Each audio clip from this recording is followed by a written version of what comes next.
जय राम जी की। आज जैसा कि हमने आपसे कहा था कि आज से हम सुबह 8:30 बजे श्री ऋग्वेद का अध्ययन शुरू करेंगे और उसी के अंतर्गत आज हम ये वेद चर्चा शुरू करते हैं, आज का ये अध्ययन शुरू करते हैं इस उम्मीद के साथ कि आप सब भी आगे होंगे या शायद थोड़ा बहुत आगे पीछे आ जाए। अभी लॉकडाउन लगभग खुल चुका है, इसलिए काफ़ी लोगों ने कहा था कि अब इसको समय को जो है सुबह का कर दिया जाए, जल्दी का कर दिया जाए ताकि सब लोग इसमें सम्मिलित हो सके। तो उसी बात को ध्यान में रखते हुए हमने ये वेद चर्चा, ये अध्ययन सुबह 8:30 से 9 तक इसको रखने का निर्णय लिया है। उम्मीद है कि ये आपके समय के हिसाब से आपके लिए उपयुक्त होगी और आप सब ज़्यादा से ज़्यादा इस अध्ययन में अपनी सहभागिता दे पाएंगे। तो आइए चलते हैं सूक्त 42वीं की तरफ। कल हमने नहीं, आज 41 था ना, कल हमने 40 सूक्तियों तक का अध्ययन कर लिया था। आज हम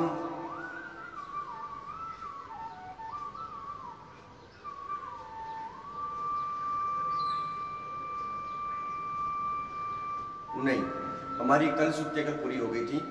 आज हम चलते हैं सूक्त 42 में। इस सूक्त के रचनाकार विश्वामित्र गथिन ऋषि हैं और इस सूक्त में इंद्रदेव की स्तुति करते हुए बड़े सुंदर शब्दों में कहा गया है कि हे इंद्रदेव, याजकों की अभिलाषा करते हुए आप अश्वों से योजित अपने रथ द्वारा हमारे पास आए। हमारे द्वारा अभिशुद्ध दुग्ध आदि मिश्रित इस सोमरस को आप ग्रहण करें, आप इसका पान करें। हे इंद्रदेव, आप पाषाणों से निष्पन्न कुश के आसन पर सुसज्जित तथा हर्ष प्रदायक सोम के निकट आए और प्रचुर मात्रा में इसका पान करके तृप्त हो जाएं।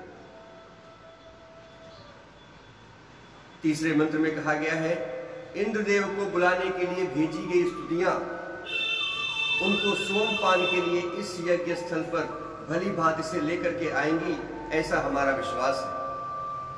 हम इंद्रदेव को सोमपान के लिए यहाँ इस यज्ञ में स्तुति गान करते हुए बुलाते हैं। स्तोत्रों द्वारा वे अनेक बार विभिन्न यज्ञों में आ चुके हैं, उनको बुलाने का वही तरीका है। हे कांतिदर्शी इंद्रदेव, हम आपको शत्रुओं के पराभवकर्ता और धनों के विजेता के रूप में जानते हैं, अतएव हम आपसे धन की याचना करते हैं। हे इंद्रदेव, आप अपने बलवान अश्वों द्वारा आकर के हमारे द्वारा अभिशुद्ध गो दुग्ध और जौ से मिश्रित इस सोमरस का आप पान करने की कृपा करें।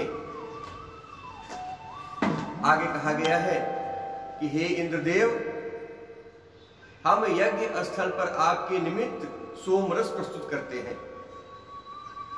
यह सोम आपके हृदय में रमण करे। 9वें मंत्र में कहा गया है, हे पुरातन इंद्रदेव, हम कुशिक वंशज आपकी संरक्षणकारी सामर्थ्यों की अभिलाषा करते हैं। सोमपान के लिए यज्ञ स्थल पर हम आपका आह्वान करते हैं। 43वें सूक्त में आगे कहा गया है, हे इंद्रदेव, रथ में अधिष्ठ होकर के आप हमारे पास आए। परिष्कृत दीप्तमान सोमरस का पान करने के लिए आप अपने प्रिय घोड़ों को यज्ञ स्थल के निकट विमुक्त करें, क्योंकि वे ऋतुगण आपका आह्वान करते हैं, जो कि इस यज्ञ में आपके लिए सूक्तियों और सोमरस को लेकर के बैठे। हे स्वामी इंद्रदेव, आप अनेक प्रजाजनों को लांघ करके हमारे पास आए। हमारी प्रार्थना है कि आप अश्वों से हमारे पास आए। आपकी मित्रता की इच्छा करती हुई स्तोताओं की ये स्तुतियां आपका आवाहन करती हैं। आगे तीसरा मंत्र है। इस मंत्र में कहा गया है, हे दीप्तिमान इंद्रदेव, प्रसन्न हृदय से आप हमारे अन्नवर्धक यज्ञ के रूप में अश्वों द्वारा शीघ्र ही आ जाएं। सोम यज्ञों में घृत युक्त सोम रूपी हव्य समर्पित करते हुए हम आपका आवाहन करते हैं। हे इंद्रदेव, बलवान, उत्तम, धुरा, धुरा मतलब जुआ जिसमें कि घोड़े या बैल लदे होते हैं, बलवान, उत्तम, धुरा से योजित पुष्ट अंगों वाले मित्र रूप आपके ये अश्व आपको हमारे पास शीघ्र ही लेकर के आए। हविष्यान रूप में सोमरस को सेवन करते हुए आप मैत्रीपूर्ण भाव से स्तोताओं की स्तुतियों का श्रवण करें। पांचवा मंत्र इसमें कहा गया है, सोमरस की कामना करने वाले ऐश्वर्यवान हे इंद्रदेव, आप हमें लोगों का संरक्षक बनाएं ताकि हम अपने लोगों की और अपने समस्त प्रिय बंधु बांधवों की रक्षा कर सकें। हमें प्रजाजनों का स्वामी बनाएं, हमें दूरदृष्टा बनाएं ताकि हम आने वाले समय को समझ सकें। हमें अभिशुद्ध सोमपान करता बनाएं और हमें अक्षय धन प्रदान करें। अक्षय धन का मतलब वो होता है कि ऐसा धन जिसका कभी क्षय ना हो, जिसका कभी नाश ना हो, वो धन हमेशा हमारे पास बना रहे। हे इंद्रदेव, ये छठा मंत्र है। हे इंद्रदेव, रथ में योजित हरि, हरि घोड़े को भी कहते हैं, हरि संज्ञक विशालकाय अश्व आपको हमारी ओर ले आए। हे इष्ट वर्षक देव, इंद्रदेव के शत्रु नाशक ये अश्व दोनों और प्रभाव डालने वाले द्युलोक से आते हैं। सातवां मंत्र आगे कहा गया है, हे इंद्रदेव, आप सोम अभिलाषी हैं, आपको सोम परम प्रिय है। इसके द्वारा उत्पन्न हर्ष और ताकत शक्ति शत्रुओं को आपसे दूर करती है और आने वाली विपत्तियों को आप दूर कर देते हैं। आठवें और अंतिम मंत्र में कहा गया है, हम अपने जीवन संग्राम में संरक्षण प्राप्ति के लिए ऐश्वर्यवान इंद्रदेव का आवाहन करते हैं, क्योंकि वे इंद्रदेव पवित्र कर्ता, श्रेष्ठ नेतृत्व करता, स्तुति श्रवण करता, उग्र युद्धों में शत्रुनाशक और धनों के विजेता है। आगे 44वां मंत्र है। इस मंत्र में विश्वामित्र गतिन ऋषि ने कहा है, 44वीं सूक्ति है, माफ कीजिएगा।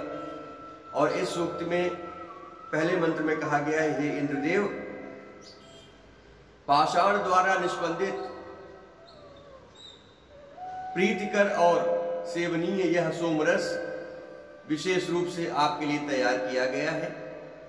आप हर संज्ञक अश्वों द्वारा ले जाए जाने वाले रथ पर अधिष्ठ होकर के हमारे समीप आने की कृपा करें। आगे दूसरा मंत्र है। इसमें कहा गया है, हरिसंज्ञक मतलब जिसको हर भी कहते हैं, ऐसे अश्वों के स्वामी हे इंद्रदेव, आप सोम की कामना करते हुए उषा और सूर्य को प्रकाशित करते हैं। आप विद्वान हैं, हमारी समस्त अभिलाषाओं के आप ज्ञाता हैं। आप हमारी समृद्धि और वैभव को बढ़ाने की कृपा करें। वास्तविकता तो मित्रों यही है कि हम अपनी इच्छाएं भगवान से व्यक्त करते हैं कि ये भगवान, हमको ये दे दो, हमें अच्छे नंबरों से पास कर दो, हमें गाड़ी दे दो, हमें घर दे दो। लेकिन क्या आपको पता है कि भगवान से आपकी कोई भी अभिलाषा छुपी नहीं है। आप कहेंगे तब भी और नहीं कहेंगे तब भी जो ईश्वर आपको देना चाहता है उसे कोई रोक नहीं सकता, और जो ईश्वर आपको नहीं देना चाहता उसे संसार की कोई भी ताकत आपको दे नहीं सकती। इसलिए अपने आराध्य में पूरा भरोसा रखिए और आप ये सोच करके, ये मान करके चलिएगा कि भगवान कभी भी किसी का बुरा नहीं करते हैं। जो आपके साथ हो रहा है अच्छा हो रहा है, जो हुआ है वो भी अच्छा हुआ है, और जो आगे होगा वो भी अच्छा ही होगा। किसी ने आपको कुछ कह दिया कि आपका आने वाला भविष्य तो बड़ा मुश्किल है, बिल्कुल नहीं। अगर किसी को आपके भविष्य का ज्ञान होता तो पहले अपने भविष्य का ज्ञान ले लेता वो। इसलिए आप सिर्फ अपने भाग्य और अपने कर्म पर ही विश्वास रखिएगा। वही आप साथ लेकर के आए हैं और वही सारे जीवन भर आपका साथ निभाएगा। आगे तीसरा मंत्र है, इसमें कहा गया है जिसके बीच में सूर्य देव की हरित किरणें संचरित हैं, उस द्युलोक और रश्मियों को धारण करने से जिस पर हरियाली फैली है, ऐसी भरपूर भोजन सामग्री युक्त पृथ्वी को इंद्रदेव ने धारण किया है। पदार्थों को संगठित रखने वाली शक्ति इंद्रदेव को माना जाता है। उन्होंने द्युलोक में सूर्य एवं पृथ्वी को धारण किया है और इस तथ्य को ऋषियों ने देखा है। आगे चौथा मंत्र है, इसमें कहा गया है ईष्ट वर्षक इंद्रदेव उत्पन्न होकर के संपूर्ण लोकों को प्रकाशित करने वाले हैं। हरित वर्ण के अश्वों वाले इंद्रदेव हाथों में दीप्तमान वज्र आदि आयुध धारण करने वाले हैं। पांचवें मंत्र में आगे कहा गया है इंद्रदेव ने अभिलाषा योग्य शुभ्र तेज से परिपूर्ण दीप्तमान और पाषाण द्वारा निष्पादित इस सोम को प्राप्त किया। सोम रस को पीकर के तृप्त हुए इंद्रदेव ने वज्र को धारण करके अश्वों द्वारा गमन कर अपहृत गौवों को किरणों के लिए यूज किया जाता है, अपहृत गौवों को विमुक्त किया, उन्हें छुड़ाया। आगे 45वां सूक्ति की तरफ हम लोग चलते हैं। विश्वामित्र गथिन ऋषि द्वारा रचित इस सूक्त में इंद्रदेव के बारे में कहा गया है, जैसे यात्री रेगिस्तान को शीघ्र ही बिना रुके पार कर जाते हैं। शीघ्र ही पार कर जाते हैं का मतलब इसमें यह है कि रेगिस्तान में कोई रुकता नहीं है। इतनी धूप होती है, इतनी गर्मी होती है, इतनी ठंडी होती है कि सब कुछ असहनीय होती है। इसलिए इंसान की कोशिश ये होती है कि कितनी जल्दी वो उसको पार कर जाए। जैसे यात्री रेगिस्तान को शीघ्र ही बिना रुके पार कर जाते हैं, उसी प्रकार से हे इंद्रदेव आनंददायक मोर पंखों के समान रोम युक्त घोड़ों, यानी उनके घोड़े कौन है? 7 रंग की सुंदर किरणें युक्त घोड़ों के साथ मार्ग की समस्त रुकावटों को हटाते हुए आप यहाँ पर आने की कृपा करें। जाल फैलाने वाले आपको पथ में रुकावट न पैदा कर सकें, ऐसी आप में ताकत है और हमें इस पे पूरा भरोसा है। रेगिस्तान में जालों को बचाकर चलने का तात्पर्य यह है कि मृग मारीचिकाओं से बचने के संदर्भ में इसको यहाँ पे इस्तेमाल किया गया है। मृग मारीचिका का मतलब क्या होता है? रेगिस्तान की एक खासियत होती है कि जब आप चलेंगे तो कुछ दूर पे आपको दिखाई पड़ेगा कि पानी है, लेकिन जब आप वहां पहुंचेंगे तो वहां पर भी आपको वैसे मरुस्थल और रेगिस्तान दिखाई पड़ेंगे। वहां से आप आगे देखेंगे फिर आपको पानी दिखाई पड़ेगा, लेकिन वहां जाने के बाद भी आपको पानी नहीं, सिर्फ रेत मिलेगी। उसी को मृग मारीचिका बोलते हैं। आगे दूसरे मंत्र में कहा गया है, हे इंद्रदेव वृत्तासुर का हनन करने वाले, राक्षसों के बल को विदीर्ण करने वाले, उनके नगरों को विध्वंस करने वाले, जल की वृष्टि करने वाले, घोड़ों को सज्जित रथ में विराजमान होकर के, घोड़ों से सज्जित रथ में विराजमान होकर के शत्रुओं को आप पराजित करने वाले हैं। आगे तीसरे मंत्र में कहा गया है, हे इंद्रदेव गंभीर समुद्र को जल धाराओं से पुष्ट करने के समान आप याज्ञिक को इष्ट फल दे करके पुष्ट करने वाले हैं। जिस प्रकार उत्तम गोपालक अपनी गौओं को श्रेष्ठ पौष्टिक आहार दे करके उन्हें पुष्ट करता है, जैसे गौएं घास खाती हैं, नदियां समुद्र में मिल जाती हैं, उसी प्रकार से सोम की धाराएं आपको पुष्ट करने के लिए आप में मिल जाती हैं। चौथे मंत्र में आगे कहा गया है, हे इंद्रदेव जिस प्रकार पिता अपने पुत्र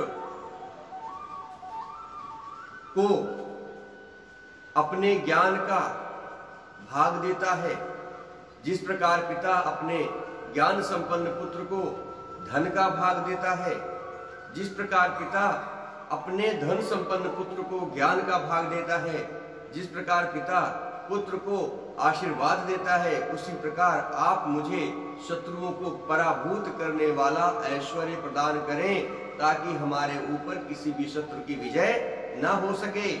जिस प्रकार मनुष्य अंकुश, यहाँ अंकुश लग्गी के लिए यूज किया गया। लग्गी उसे बोलते हैं जो एक बड़े से बांस में ऊपर लकड़ी बांधी जाती है, या फिर एक लोहे का ऐसे आता है, उसमें बांध करके उसे इस्तेमाल करते हैं डाल को तोड़ने के लिए, आम को तोड़ने के लिए, इस तरह की चीजों को काटने के लिए।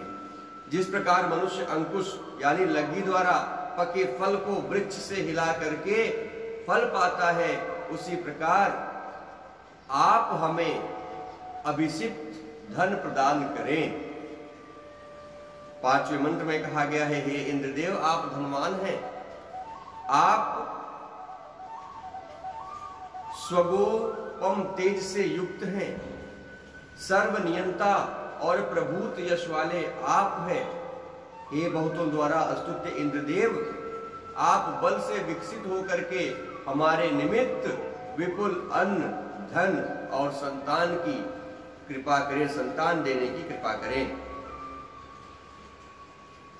मित्रों, मैंने हर बार कहा है कि जब भी हम की बात करते हैं तो उसका मतलब हम सभी का होता है। आगे 46वां मंत्र है, 46वें सूक्ति, इसमें कहा गया है, हे इंद्रदेव आप उत्तम योद्धा, इष्ट प्रदाता, धनों के स्वामी, शूरवीर, तरुण, स्थायी प्रतिष्ठावान, शत्रुओं के पराभव करता, वज्रधारी तथा 3 लोकों के प्रख्याता हैं। आपके वीरोचित कार्य बहुत ही महान हैं। दूसरे मंत्र में आगे कहा गया है, हे महान और उग्र इंद्रदेव, आप धनों से परिपूर्ण रहने वाले हैं, आपके पराक्रम से शत्रु पराभूत होते हैं और आप संपूर्ण लोकों के अधीश्वर हैं। आप शत्रुओं का विनाश करें और सत्यव्रती जनों को आप आश्रय प्रदान करें। तीसरे मंत्र में आगे कहा गया है, दीप्तमान और सब प्रकार से अपराजेय सोम पीने वाले इंद्रदेव संपूर्ण परिमित पदार्थों से भी महान है। संपूर्ण वेदों के बल आप में है, संपूर्ण देवों के बल से आपका बल बड़ा है, द्यावा पृथ्वी से अधिक श्रेष्ठ आप हैं तथा व्यापक अंतरिक्ष में भी अधिक उत्कृष्ट आप हैं।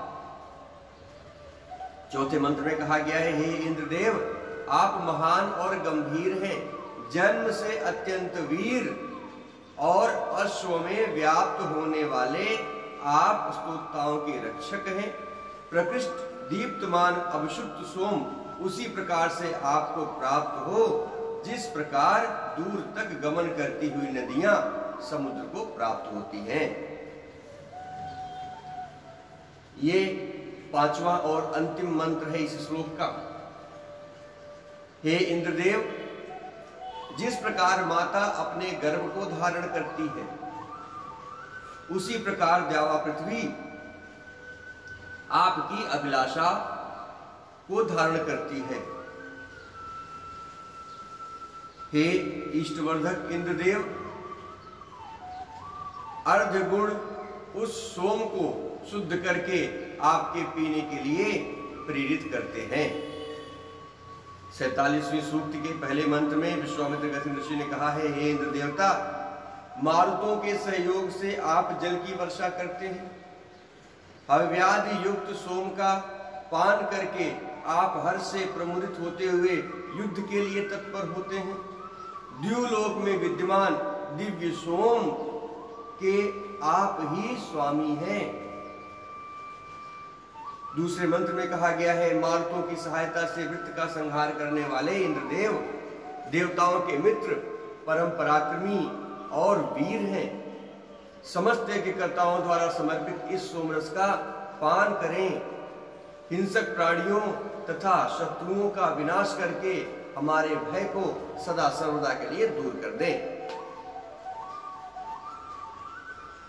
आगे तीसरे मंत्र में कहा गया है, हे ऋतुपालक इंद्रदेव, अपने मित्र रूप देवों के साथ और मारुतों के साथ आप हमारे द्वारा अभिषुद्ध सोम का पान करें।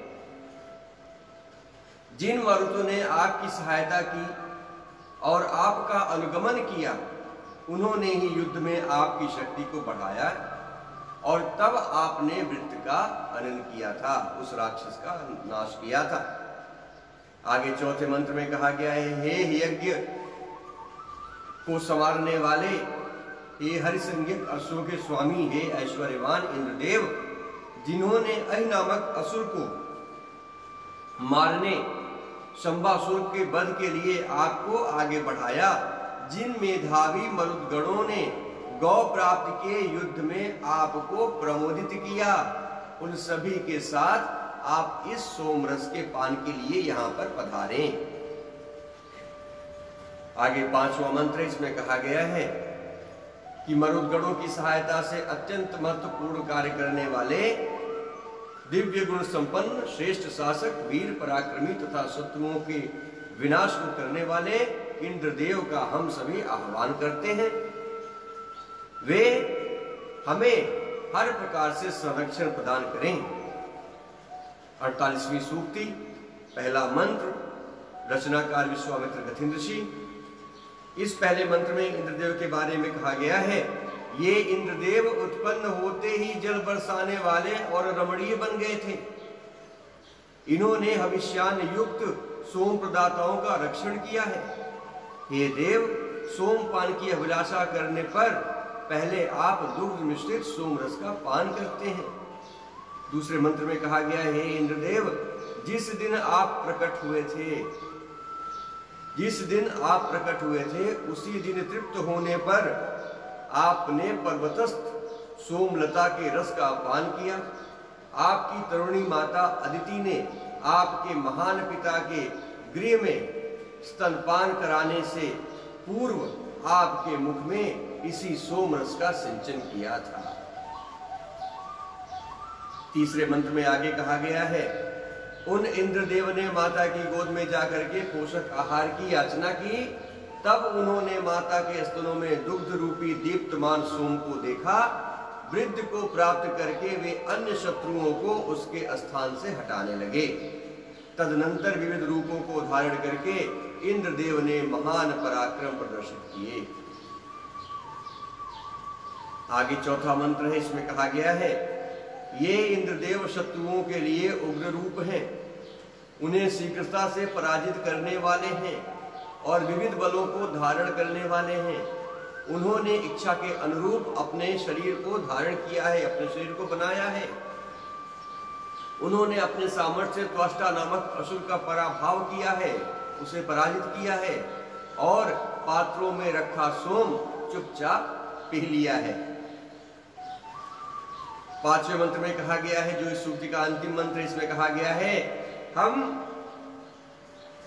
जीवन संग्राम में अपने संरक्षण के लिए ऐश्वर्यवान इंद्रदेव का आवाहन करते हैं, क्योंकि वे देव पवित्रता प्रदान करने वाले हैं, देव मानवों का नेतृत्व करने वाले हैं। देव मानव यहाँ पे उनके लिए कहा गया है जिनके की हर कर्म देवताओं की तरह होते हैं, जो दूसरों के लिए हमेशा तत्पर रहते हैं, जो दूसरों की सहायता के लिए हमेशा आगे रहते हैं। उग्र स्तुतियों को ध्यान पूर्वक सुनने वाले, युद्धों में शत्रुओं का विनाश करने वाले और धनों को जीतने वाले साक्षात इंद्रदेव ही हैं। आगे पहला मंत्र है इस 49वीं सूक्ति का। इस सूक्ति में कहा गया है, हे श्रोताओं, सोमपान करने वाले जिन इंद्रदेव के पास समस्त प्रजाजन कामना पूर्ति के लिए जाते हैं, समस्त देवगण और दावा पृथ्वी भी जिन उत्तम कर्मा रूपवान और वृत्त का मतलब पाप, जिन पापों के हंता इंद्रदेव को प्रसन्न करते हैं, आप सभी उन महान देवता की स्तुतियां करें। आगे दूसरा मंत्र इसमें कहा गया है, युद्धों के जो स्रोत होते हैं, युद्धों के जो कारण होते हैं, उनका निवारण आपसे ही होता है। युद्धों में अपने तेज से दीप्तमान मनुष्यों के नियंता हैं आप। हरिसंज्ञक अश्वों से नियोजित रथ पर अधिष्ठ इंद्रदेव से कोई भी कुटिल पार नहीं पा सकता है। वे इंद्रदेव सेनाओं के स्वामी हैं और उत्तम सेनाएं उनके पास हैं। वे अपनी सत्य रूप सामर्थ्य से शत्रुओं को छत विछत करने में सक्षम हैं।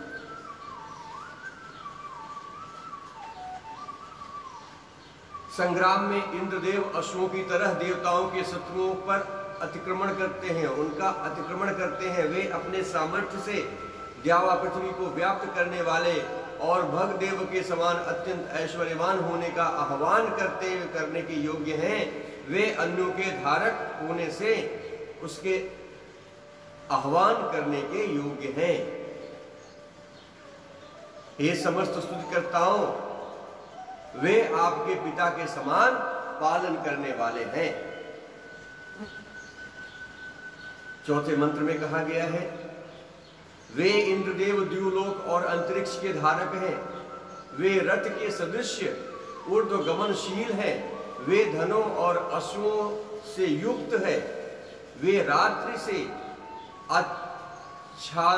आच्छादनकारी और सूर्य के उत्पत्ति करता है, रात्रि को समाप्त करने वाले हैं और सूर्य को उत्पन्न करने वाले हैं। वे समस्त यज्ञकर्ताओं की स्तुतियों एवं कर्म फल के अनुसार अन्नों का वितरण करते हैं या अन्नों का वितरण करते हैं।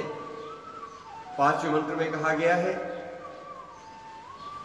हम अन्न प्राप्ति के अपने इस जीवन संग्राम में ऐश्वर्यवान इंद्रदेव का आवाहन करते हैं। वे इंद्रदेव पवित्रता प्रदान करने वाले हैं, मनुष्यों के नेतृत्व करता है और हमारी स्तुति को ध्यान पूर्वक सुनने वाले हैं। वे उग्र वीर युद्धों में शत्रुओं का हनन करने वाले और समस्त धनों के विजेता हैं। आज के अंतिम सूक्ति 50वें की तरफ चलते हैं। इस सूक्ति में गथिन ऋषि ने इंद्रदेव के बारे में कहा है, जिनके लिए यह सोम तैयार है, वे इंद्रदेव यज्ञ में भली प्रकार आहुति दिए गए सोम का पान करें। वे शत्रुओं के लिए यह सोम उनको ताकत प्रदान करेगा और शत्रुओं को नष्ट करने वाले तथा मार्गों के साथ वे जल की वर्षा करने वाले हैं। अत्यंत व्यापक यश संपन्न इंद्रदेव हमारे यज्ञ में आकर के अन्नों से तृप्त और हमारी हवियां उनके शरीर को वृद्धि प्रदान करें, ऐसी हमारी कामना है। दूसरे मंत्र में आगे कहा गया है, हे इंद्रदेव, आपके इस यज्ञ में शीघ्र आने के लिए उत्तम परिचर्या करने वाले अश्वों को रथ से योजित करते हैं, जिनसे आप हमारे संरक्षण के लिए यहां पर आए। वे अश्व आपको हमारे यज्ञ के लिए धारण करें। उत्तम शीर्षस्त्र धारक हे इंद्रदेव, आप भली प्रकार इस अभिशुद्ध सोम का पान करें। आगे तीसरा मंत्र है, स्तोताओं की समस्त कामनाओं को पूर्ण कर उनके दुखों का निवारण करने वाले इंद्रदेव गोदुग्ध आदि ये समस्त मिश्रित सोमरस आपको प्रस्तुत है। वे हमें श्रेष्ठतम पोषण प्रदान करें, अर्थात वे हमारे लिए जो अन्न प्रदान करते हैं उसमें ताकत हो, उसमें शक्ति से पोषण हो। हे सोमपाई इंद्रदेव, मतलब सोमपान प्रिय पसंद करने वाले इंद्रदेव, हर्ष से उल्लासित होकर के आप सोमपान का पान करें और हमारे लिए विविध भांति की गौओं यानी पोषक शक्तियों को प्रेरित करें, हमें उसको देने की कृपा करें। चौथे मंत्र में कहा गया है, हे इंद्रदेव, गौओं, अश्व और धन ऐश्वर्य प्रदान करके आप हमारी, जब भी बात हमारी आती है जिसमें हम सभी की होती है, किसी एक व्यक्ति की नहीं होती है, गौ, अश्व और धन ऐश्वर्य प्रदान करके आप समस्त सुनने वालों, आप समस्त भाग लेने वालों और आप समस्त वाचकों के कामनाओं को पूर्ण करें एवं उनको प्रसिद्धि प्रदान करें। स्वर्ग आदि सुख की अभिलाषा से मेधावी कुशक वंशजों ने विचार पूर्वक आपके लिए ये स्तोत्र तैयार किए हैं, इस स्तोत्रों की रचना की है। हम अन्न धन और संतान प्राप्ति के लिए, हम सभी अन्न धन और संतान प्राप्ति के लिए किए जाने वाले अपने इस संग्राम में ऐश्वर्यवान इंद्रदेव को संरक्षण प्राप्ति के लिए आवाहित करते हैं। वे इंद्रदेव पवित्रता प्रदान करने वाले हैं, मनुष्यों के नियामक हैं और हमारी स्तुतियों को सुनने वाले हैं। वे उग्र वीर, युद्धों में शत्रुओं का वध करने वाले और समस्त धनों के विजेता हैं। जो श्री ऋग्वेद इंद्रदेव के आह्वानों से भरा पड़ा है, ये सीरियल और धारावाहिक वाले उनको इस तरह से प्रस्तुत करते हैं और इस तरह से हमें उनके चित्रण को दिखाया जाता है कि जैसे उनका जो चरित्र है बहुत ही हल्का है, उनकी जो क्रोध उनको आता है बहुत जल्दी आ जाता है, उनकी जो सोचने की शक्ति है उसका पूरी तरह विकास नहीं हुआ है।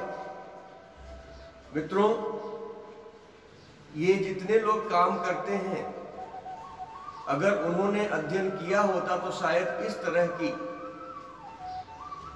वो हरकत ना करते और इस तरह से किसी की प्रस्तुति ना करते। आप इस बात की गंभीरता को समझें। और जैसे एक मधुमक्खी फूल से सिर्फ मीठे रसों को लेती है, आप देखें सब कुछ कोई से फर्क नहीं पड़ता है, लेकिन उससे ग्रहण वही करें जो कि हमारे धर्म के लिए हितकारी हो और हानिकारक ना हो। वैसे तो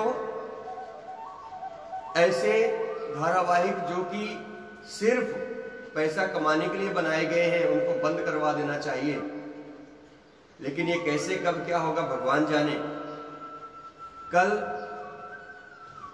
हमने आपसे कहा था कि आज से हम सुबह 8:30 बजे शुरू करेंगे श्री ऋग्वेद या जो भी आगे अध्ययन करेंगे, क्योंकि अभी लॉकडाउन अनलॉक हो रहा है और लोग अपने घरों से निकल रहे हैं, इसलिए काफी लोगों ने कहा था कि इसका समय बदल करके सुबह किया जाए ताकि इसका हम श्रवण कर सके। आपके आदेशानुसार इसके समय को हमने बदला है और अब हम रोज आपके साथ 8:30 से 9 बजे तक रहेंगे। और हमारी ये आपसे प्रार्थना है या ये आह्वान है कि आप सब भी हमारे साथ रह करके इस अध्ययन में अपना सहयोग दें, अपने मस्तिष्क में इसको बिठाएं, ताकि हम भी जरूरत पड़ने पर अपने वेदों का, अपने शास्त्रों की बातों को लोगों के सामने रख सकें। कल हम आपसे फिर मुलाकात करेंगे इसी समय, तब तक के लिए आदेश दीजिए। जय माता। सब्सक्राइब करें हमारे